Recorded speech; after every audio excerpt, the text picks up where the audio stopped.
গরম গরম ধোয়া ওঠা ভাত সঙ্গে এই ভর্তাটি যদি থাকে, আমি কথা দিলাম এই শিম পাতার ভর্তা থাকলে আপনি মাংস না খেয়ে এই শিম পাতার ভর্তা দিয়েই ভাত খাবেন। আর এক নিমেষের মধ্যেই থালার ভাত উধাও হয়ে যাবে।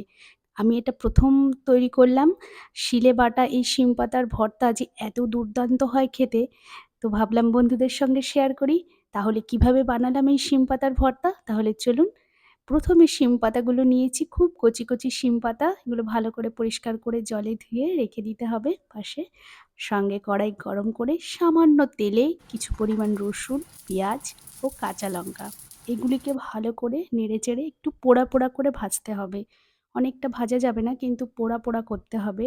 কারণ এই পোড়া পোড়া রসুন, পেঁয়াজ ও লঙ্কার একটা সুন্দর সুগন্ধ আসবে আর স্বাদও অনেকটা বাড়িয়ে দেবে। ভাজা হয়ে গেলে তারপর কড়াইয়ে সামান্য তেল দিয়ে শুকনো লঙ্কা ভেজে তুলে নিতে হবে।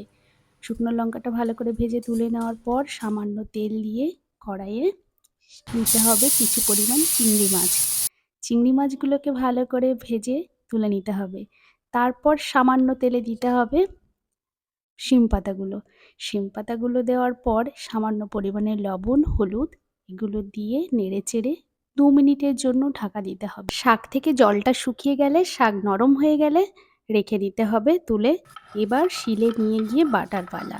প্রথমেই লঙ্কা, পেঁয়াজ, রসুন ভালো করে বাটতে হবে। তার মধ্যে দিতে হবে বাটা হয়ে গেলে চিংড়ি মাছ, ভেজে রাখা যে চিংড়ি মাছ ছিল সেটাকে দিয়ে ভালো করে বাটতে হবে। কারণ এই সময় দেখাতে হবে হাতের জোর। শিলে এই বাটার যে স্বাদ পাওয়া যায় সেটা কিন্তু মিক্সচার গ্রাইন্ডারে দিয়ে কিন্তু এই স্বাদ পাওয়া যায় না।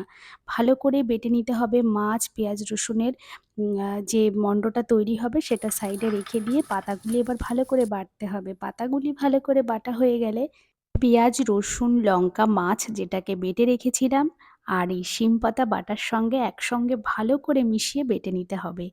এবার তৈরি হয়ে যাবে আমাদের শিম পাতার ভর্তা। একেবারে রেডি আমাদের শিম পাতার ভর্তা।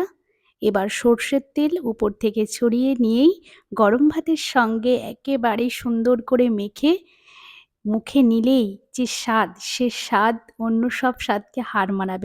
আমি তো বলব এর স্বাদের ভাগ হবে না। এক কথায় দারুণ! আপনারাও বাড়িতে ট্রাই করুন। তাহলে কেমন লাগলো আমার রেসিপি অবশ্যই কমেন্ট করে জানাবেন। তাহলে আজ এই পর্যন্তই, আবার দেখা হবে।